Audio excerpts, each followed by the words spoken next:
opening, another show in Philly, Boston, or Baltimore. A chance for stage folks to say hello. Another opening of another show. Another job that you hope at last will make your future forget your past. Another pain where the ulcers grow. Another opening of another show. 4 weeks you rehearse and rehearse. 3 weeks and it couldn't be worse. 1 week, will it ever be right? Then out of the hat is that big first night. The overture is about to start. You cross your fingers and hold your heart. It's curtain time and away we go. Another opening of another show. Another opening, another show. In Philly, Boston, or Baltimore. A chance for stage folks to say hello. Another opening of another show. Another job that you hope at last will make your future forget your past. Another pain where the ulcers grow. Another opening of another show. 4 weeks you rehearse and rehearse. 3 weeks and it couldn't be worse. 1 week, will it ever be right? Then out of the hat is that big first night. The overture is about to start. You cross your fingers and hold your heart.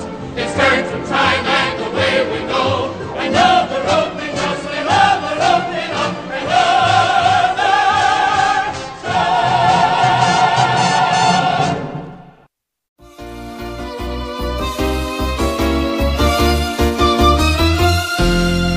Another opening, another show in Philly, Boston, or Baltimore. A chance for stage folks to say hello. Another opening of another show. Another job that you hope at last will make your future forget your past. Another pain where the ulcers grow. Another opening of another show. 4 weeks you rehearse and rehearse. 3 weeks and it couldn't be worse. 1 week, will it ever be right? Then out of the hat is that big first night. The overture is about to start. You cross your fingers and hold your heart. It's curtain time and away we go.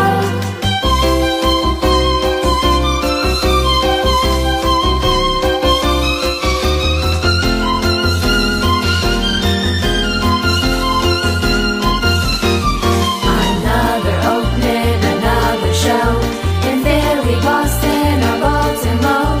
A chance for stage folks to say hello.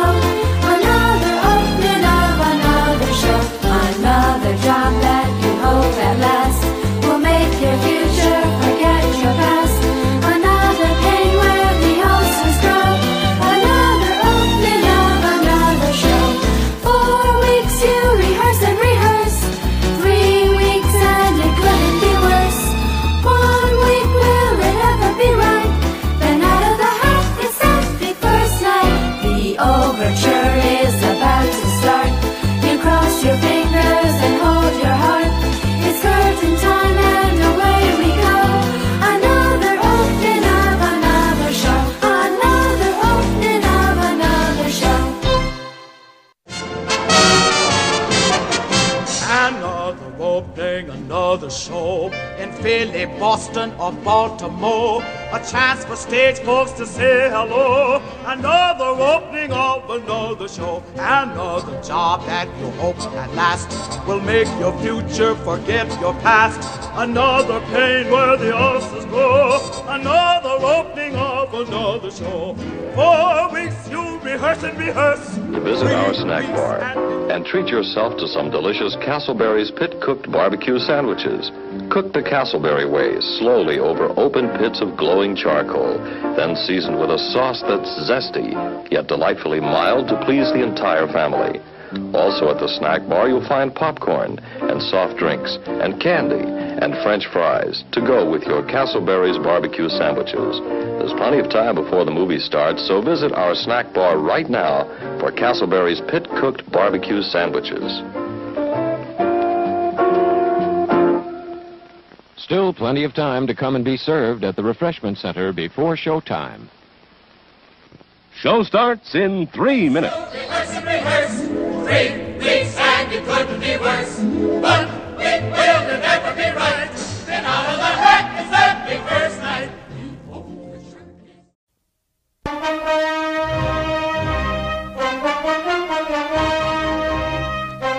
The transport of German troops by sea, which the Allies could impede but could not stop.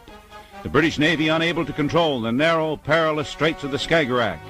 Nazi Germany could reinforce the invading army by the water route, a dominant reason why the Allies were compelled to withdraw from southern Norway. Yet the Nazi Navy lost heavily in warships and transports.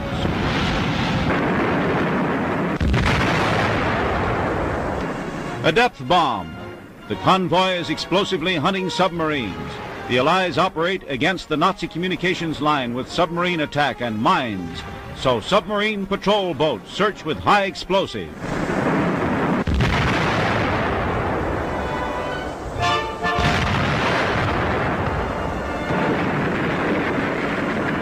Nazi air power played a decisive part in the German success.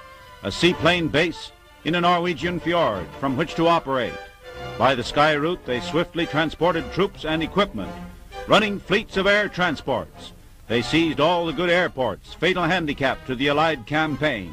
The Oslo flying field, airplane troops landed by the thousands. Meanwhile, air power was deadly effective on the battlefield and challenged British sea power. The Nazi capture of southern Norway, as pictured in film, passed by German censorship. Seizure of a neutral nation by a sudden surprise blow secretly planned. Troops that occupied southern Norway in a swift campaign, which in motorized battle was the climax of aggression.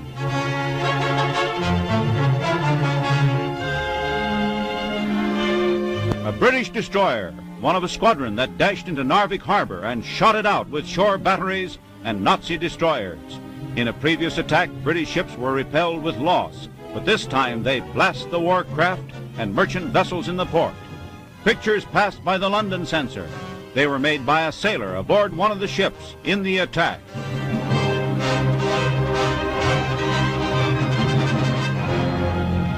The battle in the harbor at Narvik, one of the foremost naval exploits of the war.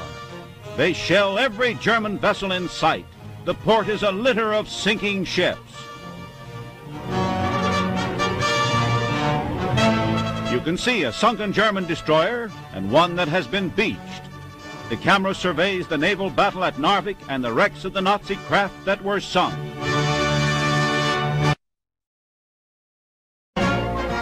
That German submarine, now manned by a British crew, was captured in one of the surprise episodes of the war.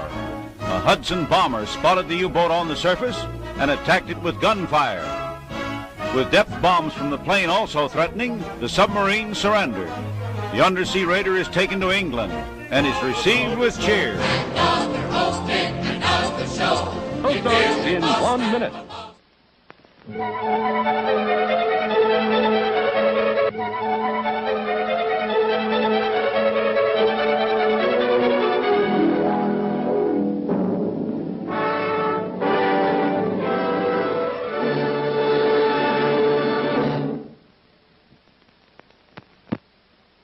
Please remember to replace the speaker on the post when you leave the theater.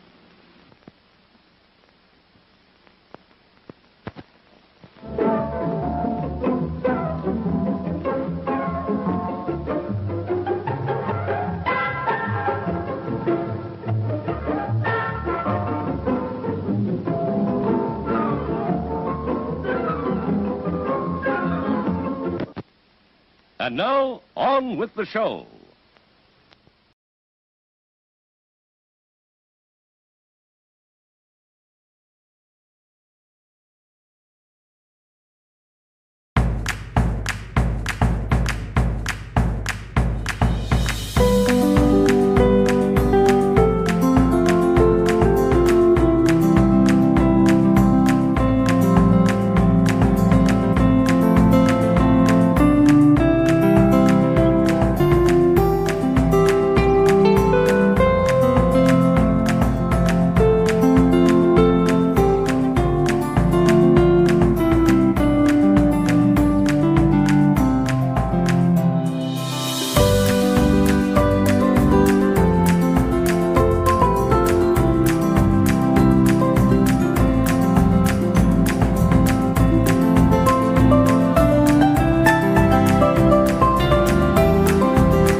Guess what?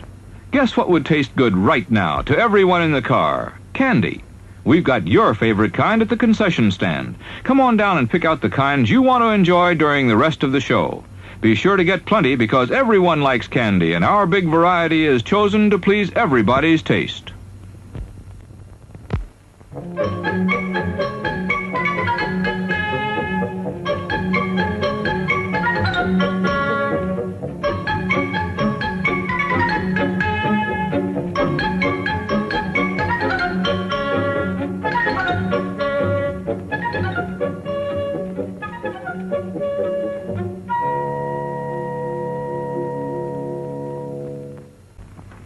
Golden, pure creamery butter, rich, flavorful, satisfying. That's what it takes for the finest buttered popcorn, and that's what we use. See for yourself why there's no Showtime treat to equal the crisp, delicious flavor of hot popcorn that's bathed in real melted butter. It's at the concession stand now.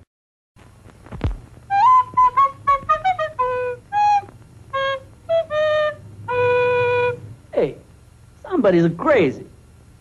Papa goes the weasel. Everybody knows the weasel blows, but popcorn, she pops real good. I eat popcorn. Everybody eats popcorn. She tastes real nice. Get yourself some now at our refreshment stand. There's plenty of time to treat yourself to something good to eat at our refreshment center.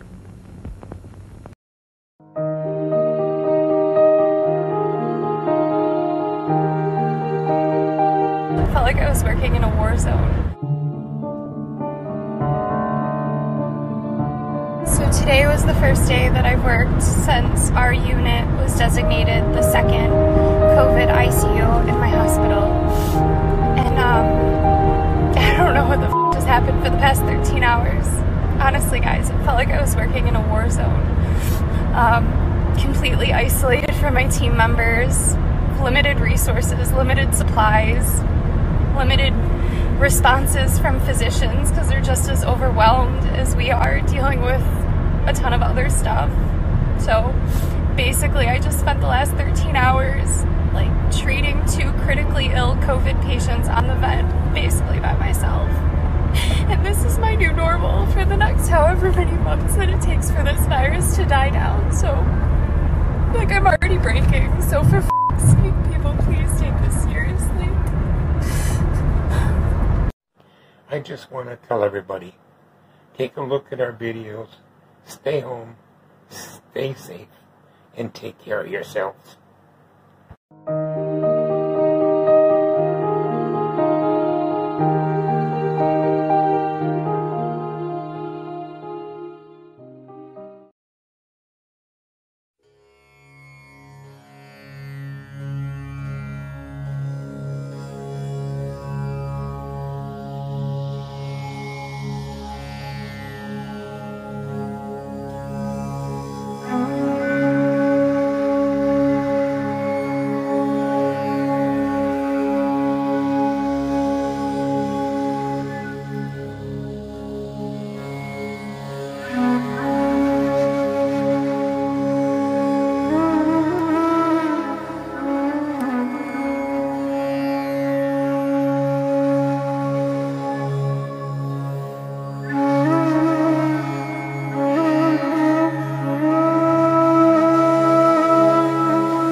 over there behind the barn.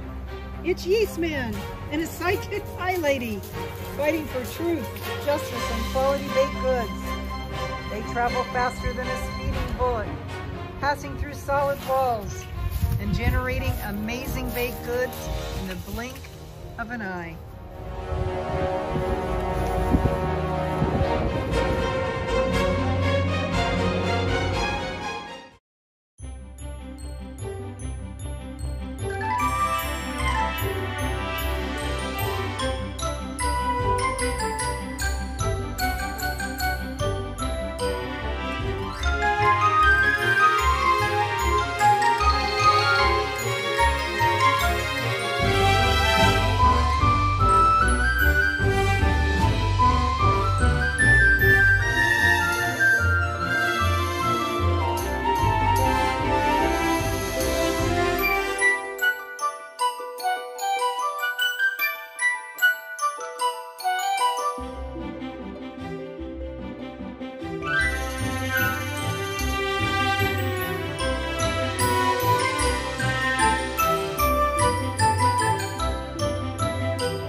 There's a superhero in all of us.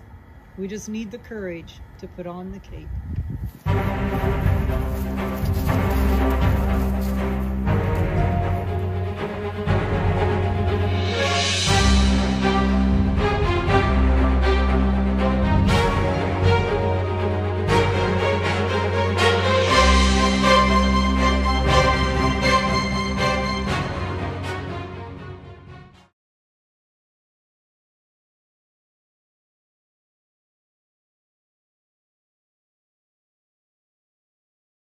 I'm going to tell you a story from my highway patrol days. I simply call this my Christmas Eve. The hour is late, should go to bed, near midnight I believe. But memories keep me wide awake this snowy Christmas Eve. Yes, memories of my kids moved on, each has their separate life. And how the holidays have changed since angels took my wife. The toys, the food, the Christmas cheer. My wife would bear the load because I would work most holidays, state trooper on the road. Just sitting in my easy chair, so many years retired, I reminisce on times gone by and all that has transpired. Of all the many happenings that seemed to come to light, a multitude of them occurred right on this very night. A drunken woman in Iraq who died on Christmas Eve leaves memories of a tragic case most people can't believe. I had to drive to where she lived to tell her next of kin. Found the run-down mobile home she had been living in. The person answering the door, I still recall today. A little girl, about 4 years old. She said, "I'm Sue McKay." I asked her if her dad was home and felt the longest pause. She said, "My daddy ran away." "You must be Santa Claus. My mommy said you'd come tonight if I just stayed in bed and bring a pretty doll for me." It's what my mommy said. I broke the law that Christmas Eve, did not call child's care. They'd merely put her in a room, and that I couldn't bear. I picked her up and took her home. My wife tucked her in bed and wrapped the pretty doll for her, just like her mommy said. Adopted by a loving home, and soon they moved away. I won't forget that Christmas Eve and little Sue McKay. Another bitter Christmas Eve, a blizzard to behold. Had left a family in the ditch, just trapped there in the cold. By grace of God, I spotted them all cold and gaunt with fright, drove them to a motel room to safely spend the night. One Christmas Eve, a homeless man, shivering and wet, was trying hard to get a ride I'm sure he'd never get. I picked him up and drove him to a diner on the hill to warm his bones and left him with a $5 bill. Strange how when you're all alone with memories you recall, you think of everything you've done. Was it worth it all? I think about my God, my job, my children, and my wife. Would I do it all the same? Could I relive my life? Then comes a knock upon my door. This late, who could it be? A neighbor? Or has Santa Claus come to visit me? The figure standing in the cold gives me a sudden fright. A trooper with that solemn look. Dear God, who's died tonight? I'm flashing back through bygone years and how I'd often stood on someone's porch to bring them news, and it was never good. Is this how life gets back at me? For misery I've induced, where pain I've caused some other folks has now come home to roost? But looking in the trooper's eyes, my mind is in a whirl. I see a pleasant countenance. The trooper is a girl. She smiled and reached to shake my hand, and silence wasn't broke until a tear rolled down her cheek, and then she softly spoke. "I'm sure you don't remember me, but thought I'd stop and say, God bless you on this Christmas Eve. I'm Trooper Sue McKay."